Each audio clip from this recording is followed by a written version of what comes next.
"You're banned from this store," Patricia Holloway said, her voice cutting through the air.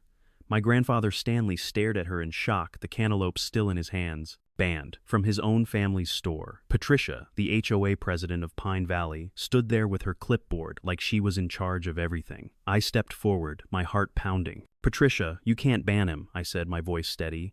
But she wasn't backing down until the last thing she expected happened. The truth she thought she was in control of, it was about to slip right through her fingers.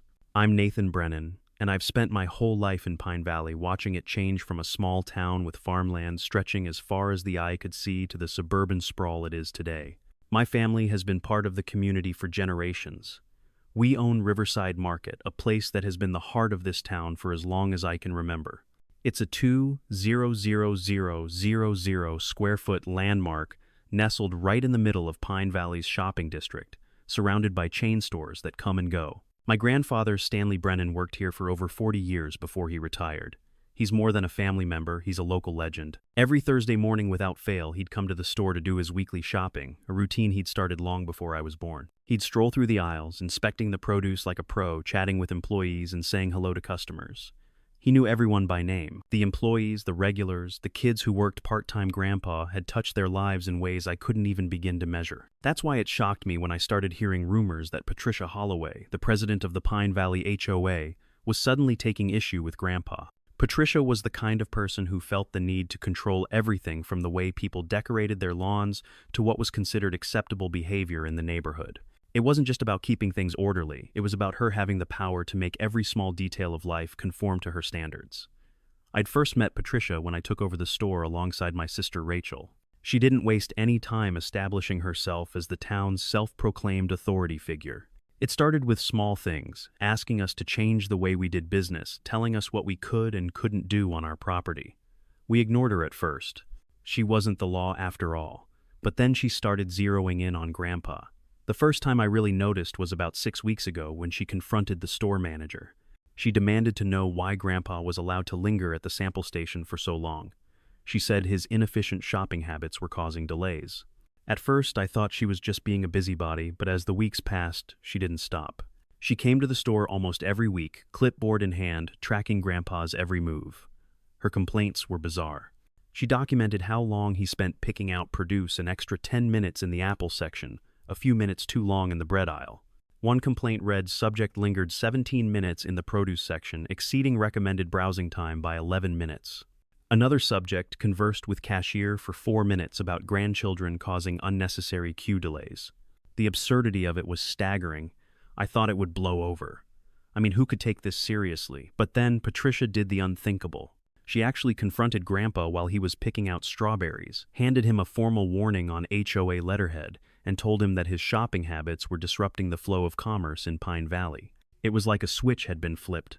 Patricia wasn't just some eccentric HOA president anymore. She was now the enemy of everything Grandpa had spent his life building. Riverside Market wasn't just a business to him, it was part of his soul. He had spent decades building relationships with customers, supporting local farms, and creating a space where the community could gather. And now Patricia was trying to tear that down. I had to step in. The situation had gotten personal. I couldn't let her harass Grandpa, not in our store, not in front of everyone who loved him. The first few weeks of Patricia's observations felt almost laughable. At first, I thought she was just some bored HOA president with too much time on her hands. But it didn't take long before I realized Patricia wasn't playing games. She had a vendetta, and my grandfather was her target. It started small. I overheard a conversation between one of our managers, Rachel, and Patricia one afternoon.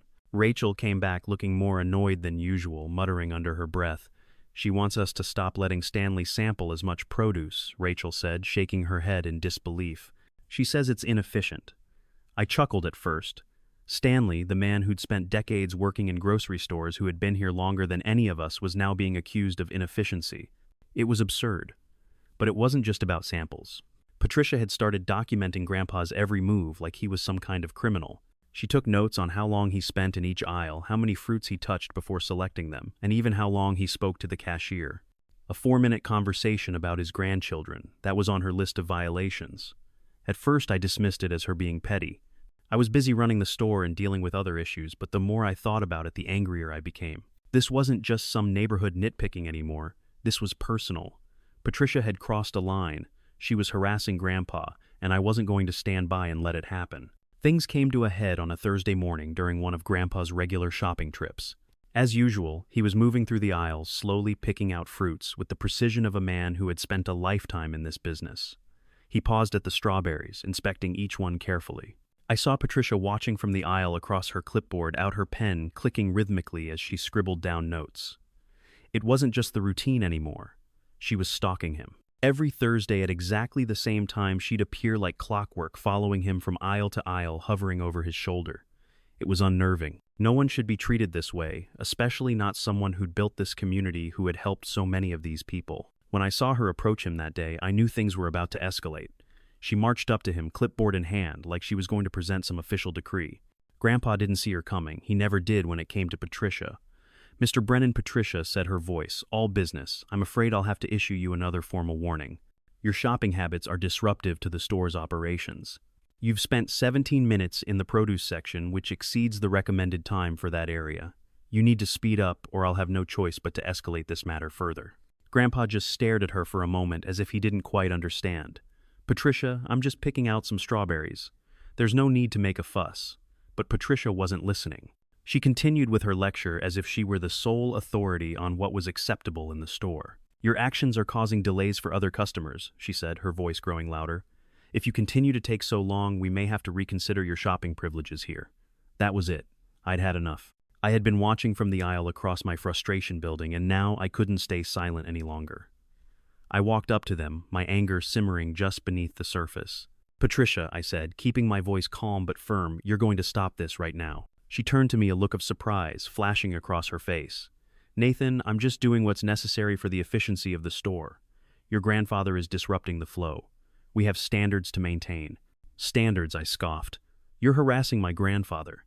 He's been shopping here for decades, and now you want to ban him for taking too long in the produce section." I felt my blood pressure rising. "You've crossed a line. This isn't just about shopping habits. This is about you trying to control everyone around you." Patricia stood there, her face reddening with indignation, but she wasn't backing down. "You don't understand. The HOA has jurisdiction over all commercial properties in the neighborhood. His actions affect the community. He's causing delays, and I won't let that continue." I could feel my pulse pounding in my ears. "That's nonsense," I said, my voice rising. "You don't have the authority to ban him from his own family's store. This is private property, and you need to stay out of it." But Patricia wasn't finished. She reached for her phone, preparing to escalate the situation. "If you won't cooperate, I'll be forced to take this to the board. The HOA will take action against you if necessary." I shook my head in disbelief. This was ridiculous. "You're going to call the HOA on my grandfather over strawberries, over produce?" I turned to Grandpa, whose face was now a mix of confusion and frustration. "Come on, Grandpa, let's go finish your shopping." Patricia, on the other hand, can leave. She didn't leave.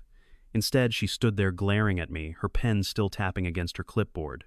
The tension was thick in the air, and I could feel the community around us starting to notice.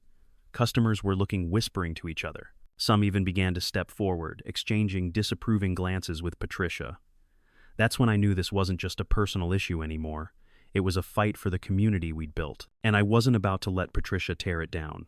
I had enough. Patricia had crossed the line, and it was time to put a stop to it.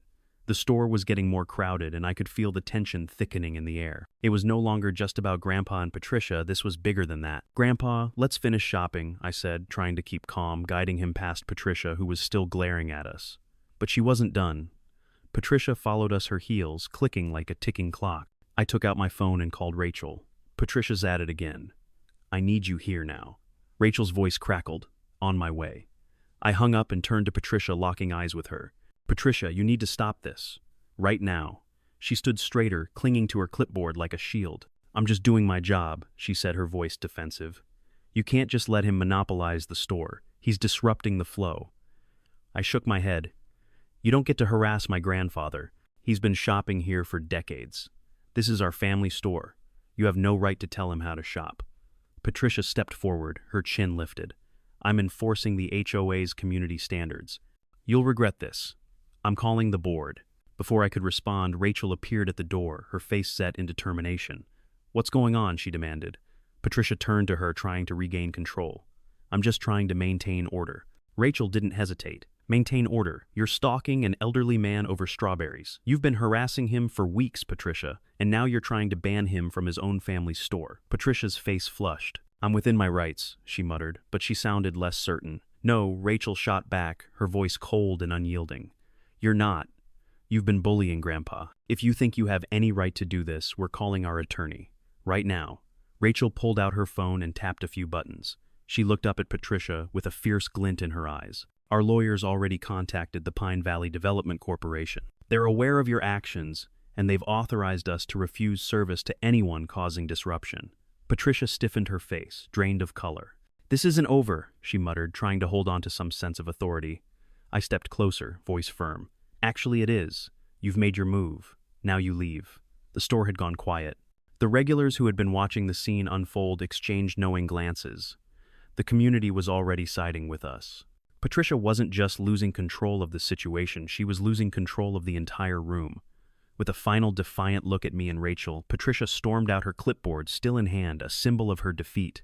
I turned to Grandpa, who was watching it all unfold with a bemused expression.